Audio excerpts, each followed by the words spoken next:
команда жинаймыз өзімізге, өзіміз сияқты таза. Соны Айжан жеткізе алмай жатыр да қазақ тілге. Оларда енді тоже команда ғой. Айткүлде оларда мен қарап отырмын, енді бірінші кездері былай нетіп қарап жүрдім ғой. Сенуге бола ма, бірақ сөздері көп, енді көпіріп күшті сөйлейді ғой, менен қарағанда қазақша күшті сөйлейді, Айткүл. Сонда менің сестренкамның несіне видеосына жазып қойған, өзі көрмейді, бірақ көрісіп жүр. Сонда адамдар бар ғой, менің көзім көрмесе де, бірақ басқа адамдардың көздері көреді ғой. Олар маған жан жақтан жіберді, басқа жақта тұрсады, басқа аймақтарда. Айжан, міне осындай болып жатыр, Айткүл неге осылай салып жатыр, ол халықты адастырып жатыр ма? Әдейі енді халық сені білмесін, сен бетіңді танымайтын адамдар бар ғой, мені мүмкін біреу білмейтін шығар, солай адастырып 24-ші жылы сіздер көрген жоқсыңдар ма, Сандуғаш? Сондай видео болды, сонда маған сохранить етіп қою керекті сол видеоны. Мен просто сонда сохранить етпедім. Ол Facebook, Instagramда шықса, мен ода отырмаймын ғой. Көбінесе андай нелерді, WhatsAppта видеоларды көріп отырдым. ТикТокта болды сол видео, сосын менің балаларым жазды Айткүлге, сіз неге шатастырып жатырсыз Айжанды деп. Сосын ол алып тастады. Мен анау ТикТокта енді микрофон ондай ештеме жоқ қой. Мен жаза алмаймын. Оған жазғым келді, бірақ жаза алмаймын. Номері болған жоқ. Жарайды, енді алып тастады. Өздерінен өздері, белсенділер дұрыс танымайды да, өздерінен өздері ТикТокта пайда бола салды да. Қосылыңдар, бізге қосылыңдар деп, ойбай. Вот сонда қандай мақсаты болды деп танымайды да белсенділерді. Кім қалай жұмыс істеді білмейді да. Жоқ, Сандуғаш, мен оның стримына 1-2 рет кіріп сөйледім, ол мені білді, ол Айткүл мені білді ғой мені. Бірақ сонда да солай шатастырған сияқты, солай істеп қойды ғой видеоны. Вот білмесе, мен оның стримына кіріп сөйлемесем, бірақ мені біліп жүрді ғой, білді ғой. И сонда да солай істеді. 200-ді. Вот енді сосын жарайды, мен онша қатты, енді содан кейін менде уже подозрение какой-то не болды, недоверие, да? Сенім жоғалтты сонда Айткүл. Сосын мне 1-2-3 ай бұрын Гулике Касымованы бетін ашты ғой.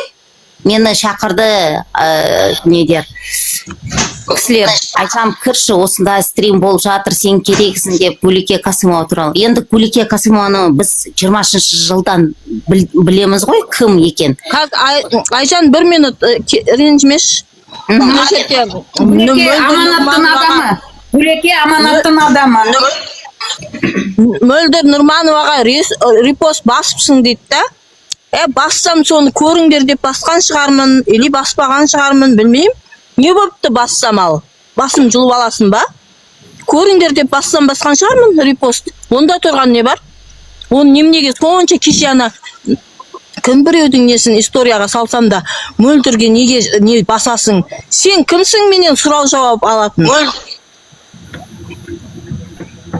Кімге репост жасам, көріңдер деп басам, онда тұрған не бар? Жындысың ба сен? Не жұмысың бар? Мен кімге репост жасам, не істеймін, өзім білем ғой, менде таңдауым бар ғой. Қолдамайым мен мөлдірді. Сер, 69-мен бітіп, 97-мен аяқтайып. Ресей 2 ай ішінде Украинадан жақсы таяқ жейді. Тоңқайып қалу мүмкін. Рахмет. Айта бер, Айжан. Біреу қоймайды да кешелі бері. Мөлдір біреуге неғып репост жасайсың деп. Жауап қайтарма күшті.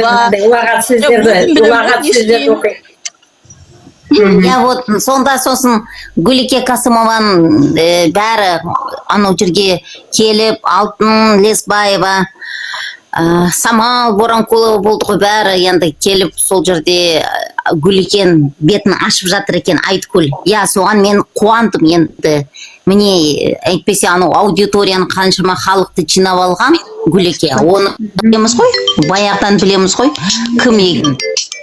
ой маған біреу звондап жатыр. Қазір алып тастаймын. Біреу Иә. звондап жатыр. Ол жаңалық емес қой, оның несін айтады? Неттім ғой. Содан кейін сосын жарайды Айткүлге бір плюс. А енді қарап жатсам, анау Алибек Молдинді біз білеміз ғой, бұрынғыдан білеміз ғой, кім екен. Соны ақтап жатыр ғой, анау стримдарында. Енді уже понятно, өздері өз маскаларын өздері ашты ғой. Бір команда. Я мынау КНБ енді Қоймай артында тұрғандардың да маскаларын ашып беріп қуанып жатыр соған. Я. Фейсбукта да солай болды ғой. Алибек Молдинді туралы мен неткенде 24-ші жылы ма?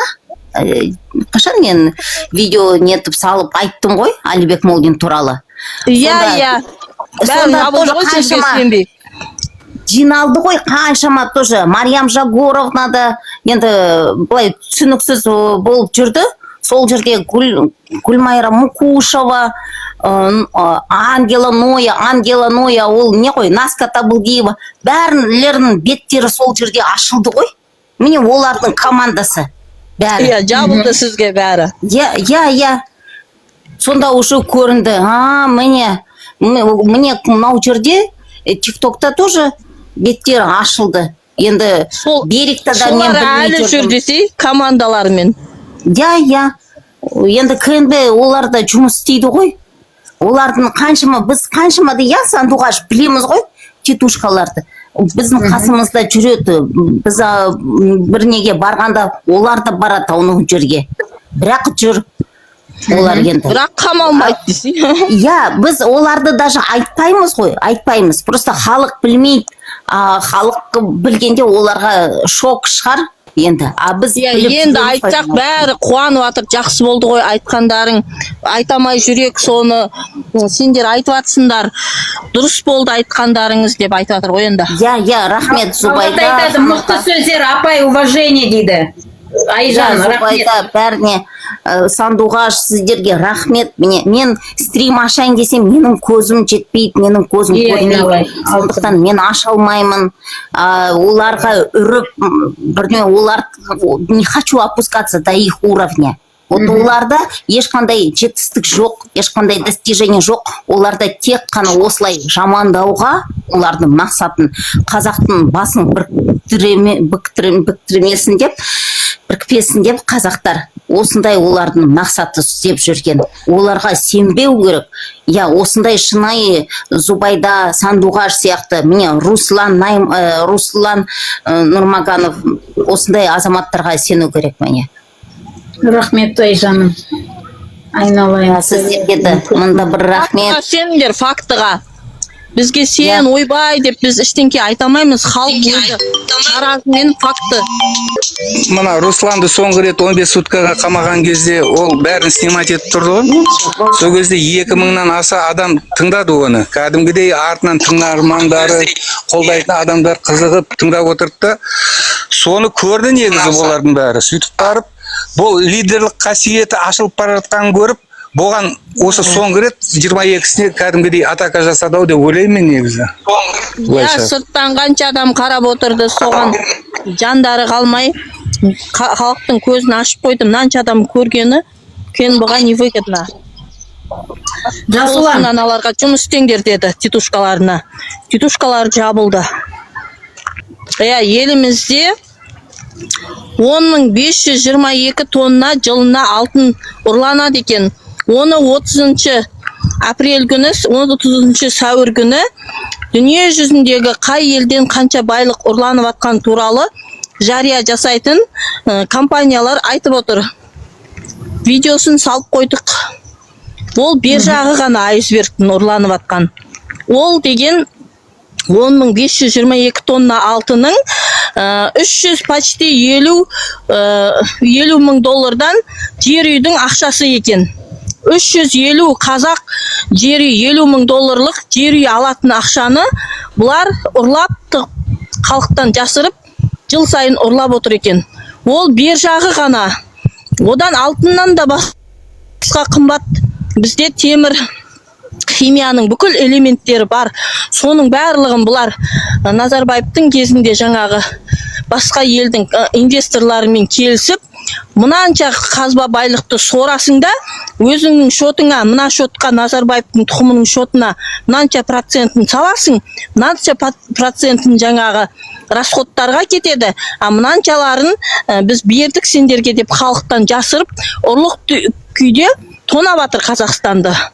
Соның бір шеттері қазір шығып жатыр. Халық есін жиып, саяси сауатты болып, дабыл қағу керек, сұрау керек мынаның барлығы. Солардың бала шағаларының шотына түсетін байлық, үйсіз күйсіз жүрген көп балалы аналардың жаңағы харакет орындағы құлайын деп тұрған жерде жас өмірлерін өткізіп жіберген кедейшілікте қазір өлетін шағында халықтың арқасында үй алып атқан кісілердің тағдырымен ойнаған адамдар жауап беру керек қазір. Міне Айба деген жазады. Сондай шығар осы кісілердің ойы дейді. Бұл кісі де мүмкін. Бұл Айткүлдің несі ғой? Шашпауын көтереді Айба дегенде. Жоқ, бұл мүмкін адасып, мүмкін сол кісілерге сенген. Ой, мен сенімді болмасам айтпаймын ғой, Заке. Ана видеода, Бакудың видеосында көрдіңіз ба? Осы ғой ірткі салып отқан. Біліп тұрмын ғой. Бірақ та біз Айжанды тыңдап, бізді тыңдап, мүмкін басқа ой өзгеріп отырма деп отырмын. Айлы, рахмет ақиқатыңызға Айжан дейді. Айжанға рахмет. Айба көтерілсе не үшін күліп отырсың? Райымбек көтеріл, сұрақтарыңа жауап берейік. Сырттан бықсып жүрген ол сендердің дәрежелеріңе жатпайды. Келіп көтеріліңдер, сұрақтарың болса қойыңдар.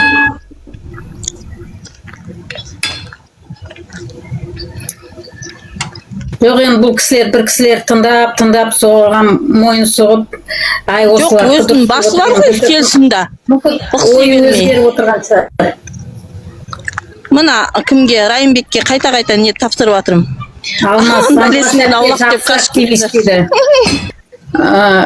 Мақсат Сәрсенов, оларға не істейміз? Тонаса бейбіт шеруге шығындар, дұрыс айтасың. Ол баяғда тоналып жатқан дүниелер, алтыннан басқа көп нәрселер де бар. Үсер 82-11-мен аяқталды. Басқалардың вниманиясы не керегі бар? 17-17. Кір, Райымбек, астына отпай кір. Отырма, Райымбек. Сақылдым ғой, 2 рет приказ-етіне бердім. Ол кісі, ана несі, телефоны істемей қалады кірсе. 3-ші рет бердім Райымбекке. Өпкелеп жүр екен ғой Зубайдаға, мен суретімді қойып қойды деп ана жерде қатындармен айтып жатыр ғой, өткенде бір несін қарап қалсам. Кір, Райымбек, Зубайда сұрақ қоя болса бетіне қойсайшы. Біздің де сұрақтарымыз бар. 1986 жылдың 16 желтоқсан күні қайда болдың, соны айтып берші әңгіменді, сол қызық бізге. Жасың нешеде? Әңгімесін жақсы көремін, тыңдап. Ол жағдайды біз жақсы білеміз, естіп жатырмыз. Бұрын Ұлы Отан соғысының ардагерін шақырып алып сұраймыз ғой, соғыста не болды, танкісізді нетті ма? Деп сұраймыз ғой. Солай сұрағым кеп отыр, сіз желтоқсанды көрдіңіз. Көрейікші, сұрайықшы, шығыңыз Райымбек, жолдас. Сахнаға. Ата жұрттың адамдары сотталып атқан кезде қай жақта болдыңыз? Қаншама адам бекерге кетті ғой. Сіз сол жерлерде тұрмайсыз ба? Үйіңіз жақын емес па?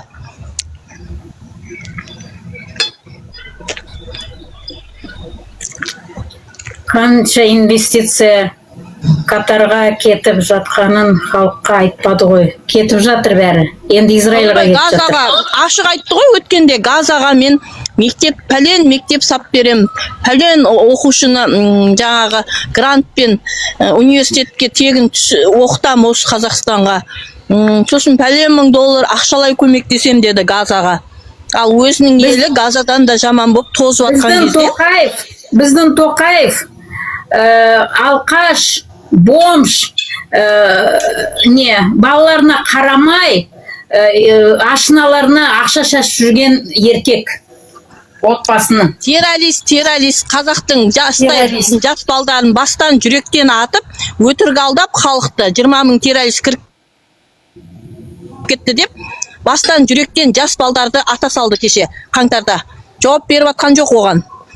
Ана жағымпаздар айтады, оны біреу алдады дейді. Алдайтын ол жас бала ма? Алдаса неге халықтың алдына шығып отчет бермейді, кешірім сұрап? Иә. Қаншама Президент. қаңтаршыларды көміліп жатқан қаңтаршыларды террорист деп қазып алып, документтерін туратып олардың. Жауап берсін. Ана Тимур Даныбаевты неге халықты алдайсың деген үшін түрмеге қамады. Оны о жақта пытка жасады Тимур Даныбаевқа. Шындық айтқан үшін жазықсыз қинап. Райымбек 40 жыл бұрын қайда болды? 16 желтоқсан күні Райымбек іздеп жүрмін. Қайдасың? Айт, 86 жылы қайда болды? Зуайдаға мен Не үшін түрмеге түстің десеңізші? Мен сені Звайдаға- іздедім сол. Мен отырдың десеңізші? Иә. Мен сені күтіп отырғанмын. 1986 жылы 16 желтоқсан күні сен Алматыда күтіп отырған. Қайда болдың? Айт, есеп бер. Зуайдаға ренжіп жүр екен ғой. Мен мына жерде- бетімді қойып қойды деп. мен қазір айта кетейінші, осы енді осы тиктокта куә болып отырық қой. Маған осы тиктокқа кіремді, осы ана белсендімін деп жатады, мынау белсемін дейді, әйтеуір күрес болып жатады. Арамызда анау ДВК-дағы Дәурен де бар еді, онымен де семьясына араласып быт-шыт қылып, ол да қойды негізі мына тиктокқа шығуды. Сол кезде постоянно Алға Қазақстан күресіп жататын да. Алға Қазақстан барып юстицияның алдына жиналатын, Алға Қазақстанның адамдарын кәдімгідей ұрып соғып түрмеге тығып жататын. Ал мына қазіргі мынау Айткүлдің айналасындағы белсенділердің біреуі де жоқ, біз шықпаймыз. Анау митинг болып жатса, не қыламыз? Біздің есігіміздің алдында күтіп тұрады дейді да, сөйтеді да, сен осы түріңді көрсет, сен өзі митингке шыққансың ба дейді. Сол кезде айтамын ғой мен түрімді көрсетсем, мен де шыға алмай қалам, менің де есігімнің алдында тұрады деймін де, саған менің түрім не керегі бар деймін ғой осы Райымбекке. Сөйтіп кәдімгідей бір шешіп алғанбыз әңгіме қылып. Содан кейін ол болды, ол әңгімені қозғамайтын болдық та, сол әңгімені 2 рет қозғады ғой тағында. Әйтеуір мен шығып, осы бір спорлар, бір әңгімелер болып жатқан кезде өз ойымды айтып жатсам, өсек жібереді ғой бәрі. Мына түрін көрсетпеген, бұл қандай адам, сені көрмеген бізді, олар болса қырып, жырып, бәрін істеп тастаған адамдар ғой сөздің ашығы да. Но бірақтан қазір митинг болса шықпайды да болар. И шықпаймыз деп жаңадан келген адамдарға айтып отырады да. Біз өзіміздікін істеп тастағанбыз, үйтіп тастағанбыз, қырып тастағанбыз. Но Алға Қазақстан партиясы шығып жатыр, қимылдап жатыр, көрсетіп жатыр әрекетін. Но бірақтан болар ақыр сондай мықты екен, түріңді көрсет, біз мықтымыз, жүргенбіз. Но бірақтан ешқандай әрекет жоқ та оларда. Тиктоктың видеолары жоқ бұрын. қалай айтсам екен, бағдарлары да. Иә. Сол да соны айтқым келіп жүрген еді өзі. Но маған ең қатты тигені мына Русланға жабылғандары да өте маған қатты тиді да, сол үшін мен бәрін айтқым келеді да осылар жайлы. Әрқайсысына кіріп, стримдеріне кірген кезде, сөзді енді бастаған кезде мені банға жібере береді да олар. Просто шындықты естігісі келмейді да олар. Ол өзімен өзі күресіп жүрген Алға Қазақстан. Сендер оған жармасып жатсыңдар. Как будто соның қасында жүріп, өздеріңді көрсетпекшісіңдер ме тикток арқылы. Ақыры Қазақстанда екенсіңдер.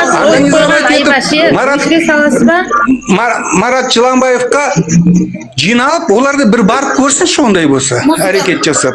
Мен өзім ойлаймын да, бұл жерде қазақта бір сөз бар ғой, бір ит біліп өреді, қалғандары еріп өреді. Олардың адастырып жүрген, например, аудиториясы бар ғой, бір 300-дей.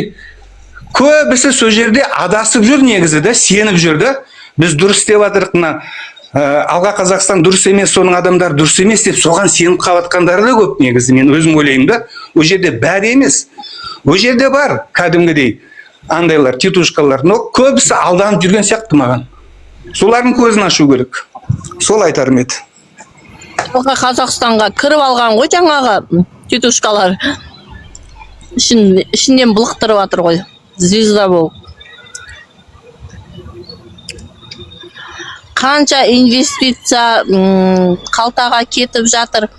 Ол инвестиция қанша кетіп жатқан мен вообще ақша жағына араласқан емеспін. Қайсы инвестицияны айтып отырсың? Саған мен айтып жатқан фактым жылына 10.522 тонна алтынның кетеді екен ұрланып. Соны неғып сендер сол главный ұрыларды елде жүрген. Соны неғып қарамайсыңдар? Мә жыламайды ғой. Құлап қалса да үндемей тұрып кетіп баратыр. О, қашып баратыр ғой.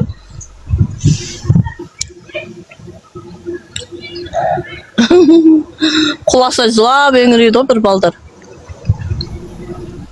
Ек бетінен құлады, тұрып алып, одан сайын шешесінен қашып баратыр. Инвестиция баяғыда жасаралағанда сөйтіп жан-жақтан тетушкалар талап, жинап атқан ақшаға отчет бер бір бәле деп. Мен Instagram, Facebook'та отпаймын, бірақ шет жағаларын естім да. Пәленшені танисың ба, үйтіп атыр, бүйтіп атыр деп. Сендерде логика, сендер күрескер емессіңдер үйтіп андай не қылатын болсаңдар. Өйткені ол жерде айтылатын ақша болады, айтылмайтын ақша болады.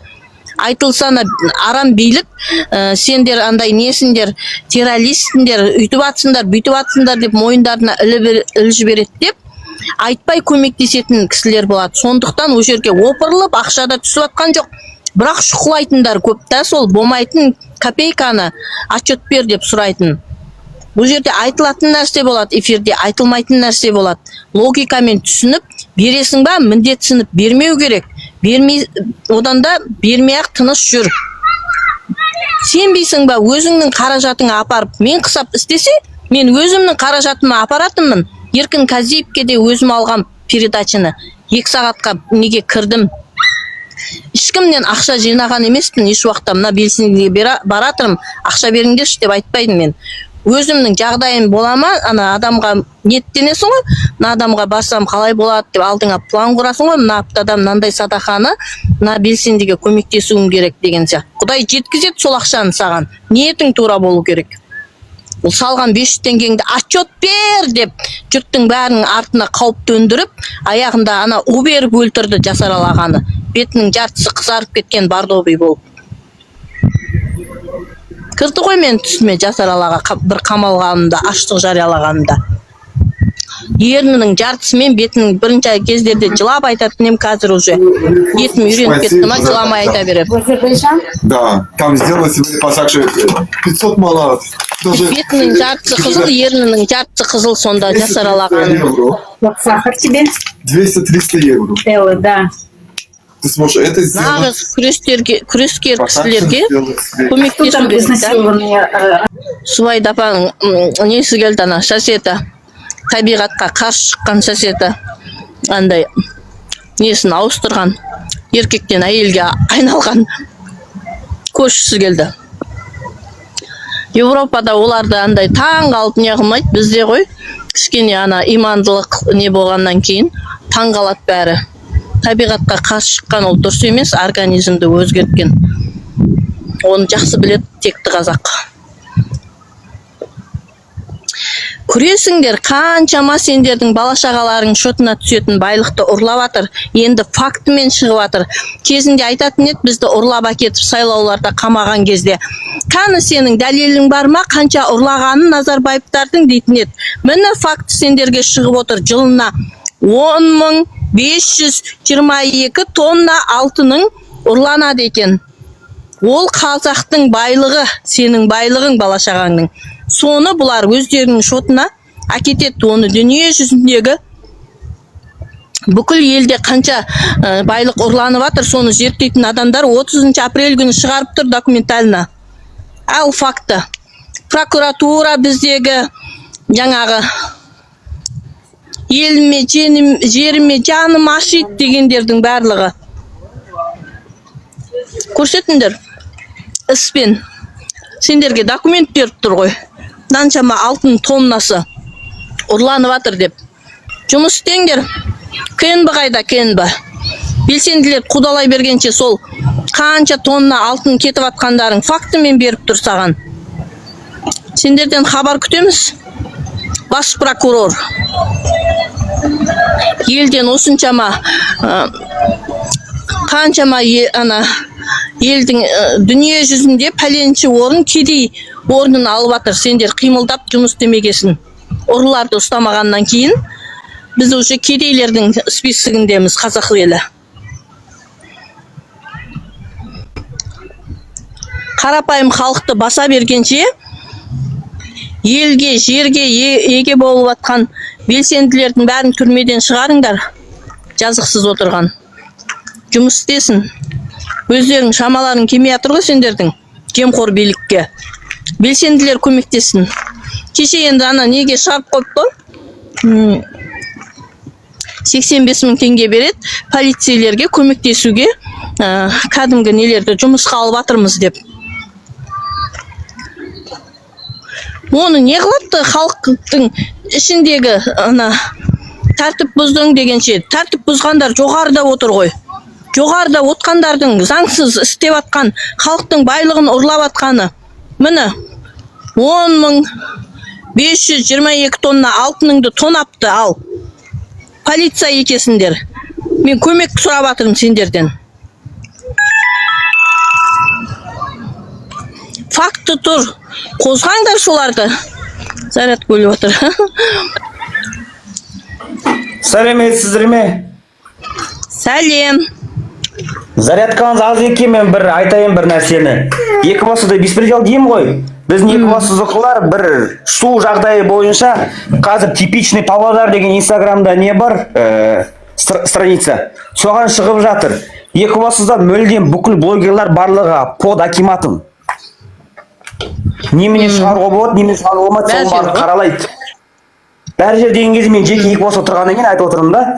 Қазір енді бүгінгі сәтте типичный Павлодар деген не бар, айттым ғой. Сол себепті Павлодарда реакция бермейді ғой. Енді осылай мен істегендеріне мысалы ризамын. Халықты өздері былай оятып отырды, кішкене былай возмущались, чтобы. Үндемей. Енді айтатын үш әріптілер БНК-ларға, олар екібастұзға көңіл бөлсін. Мына енді относительно жас 87 жылғы әкім қандай беспредел жасап отқанын қараңыздар. Өздері соратниктар қастарын жинап алыпты. Әртүрлі беспредел жасап отыр. Жап-жас относительно по возрасту. Жаңағаны 30-дан асқандар ғана бар. Жаңағаны 30. Енді кезінде айттық қой, билікке жастар келсін, бәрі жақсарады деп. Екібастұз мысалы жастар келіп жатыр, бірақ оның барлығы дұрыс жағынан емес. Өйткені біреудің туысы, біреудің танысы, ана несі деген сияқты сол барлығы өзі корни пустили. Сол себепті сіздің зарядкаңыз пока отырмай тұрғанда осыны айтайын деп кіріп отырмын. Ой, молодец. Дұрыс. Әркім өзінің еліндегі заңсыздықтарды видеоға түсіріп, қай жер, қай ауылда Қытайға сатылды, кімнің малын жайамай жатыр, қай жер, қай ауылда ындай нелер жоқ, барлығын, су жоқ, көпір жоқ, бәрін видеоға салыңдар. Өйткені сендердің жағдайларың керемет деп отчет беріп тастап, жаңағы Газаға соғыс болған елге қазақтың байлығын, ақшасын бұлар бет алды, жаңағы жыртыл қазақ болып мақтанып таратып жатыр. Солар таратпау үшін сен өзіңнің елің соғыспаса да міне тозып кеткен, мына жердің жолы жоқ, мына жердің суы жоқ, мына ауылды тарқатып жіберді деп бәр жерге дабыл қағыңыздар. Видео өздерің қорықсандар, видеоны бірінші көлденең ұстап алыңдар телефонда. Сөйтіп қай күн бұл, қай жыл, қай қала, өзің аты жөніңді айтсаң айтасың, айтпасаң қорықсаң айтпай-ақ қой. Обязательно сол елді, жылың, күнін көлденен ұста телефонды. Өйткені көлденен ұстасаң, басқа Twitter, басқа жерлерге жібере алады. Ал бүйтіп тікесінен ұстап түсірсең, видеоның жартысын бүйтіп жартылай қылып көрсетеді, басқа жақтарға жібере алмайды. Шетелдік андай нелерге жіберу үшін, правозащитниктерге басқаға жіберу үшін, сіздің қауіпсіздігіңіз үшін. Мен негізінде ол системаға мұндамын алғыс айтам. Осында біздің мемлекет басшысы система тұрғанда, Павлодар облысы осында әкім болғанда, Екібастұз қаласының осында әкім болғанына мен ертеңгі болашаққа сенбеймін. Өйткені мен өзім өмірімде көріп жатқан нәрсенің барлығы бойынша осылай нақты айта аламын.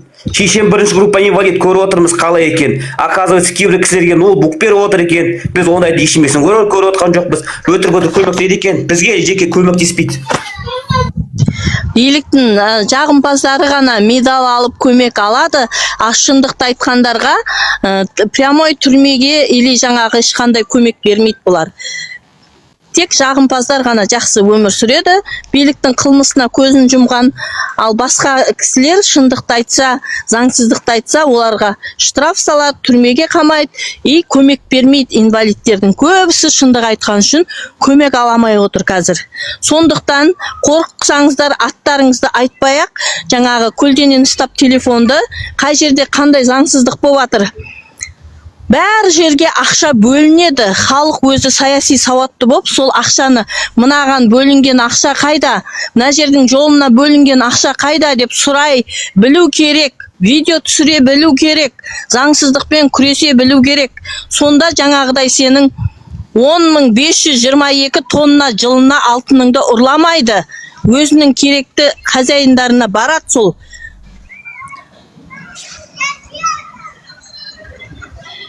Бәріміз жаңағы атсалысуымыз керек бұл заңсыздықпен. Бұл біздің еліміз. Үйіңізді тазалайсыз ғой, үйіңіздегі адамдардың жаңағы мінезіне қарап бала шағаларыңызды тәрбиелейсіздер. Сол сияқты үйіңіз кішкентай мемлекет болса, бұл өзіміздің тұрып атқан жеріміз, үлкен мемлекетіміз біздің.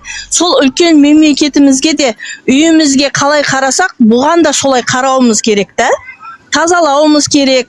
Қай жері бір жері құлап атса, соны барып акиматқа ақша бөлінді ғой, мемлекеттің ақшасы қайда? Мына жер құлап атыр, осыны сылау керек деген сияқты жұмыс жасауымыз керек. Өзіңнің еліңе өзің еге болуың керек. Әсіресе ауылдардағы қаңырап қалған қара шаңырақтардың бәрінде адам отыру керек. Сол барлықтарыңызға рахмет. Эфирге келгендеріңізге, қосылғандарыңызға, жақсы сөздеріңізге, лайктарыңызға. Қазақтың әр адамы бай болсын, аман болыңыздар.